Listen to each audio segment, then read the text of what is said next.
So that he comes back as the vice president, then you resign, then he takes off. Do you see Mugabe taking that route? Considering the escalation of this fight, I doubt Mugabe, being someone who is this narcissistic person, obviously would not want to be humiliated that way.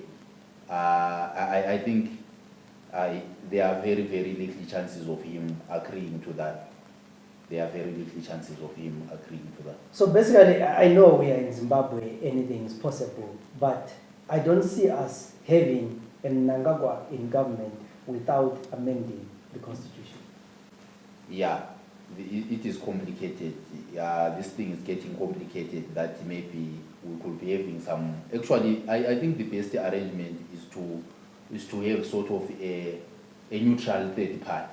Then we go for the election. But from the rumors that we have been hearing about the transition government, where it is supposed to be the leader, then without an amendment of the constitution, it's not really possible.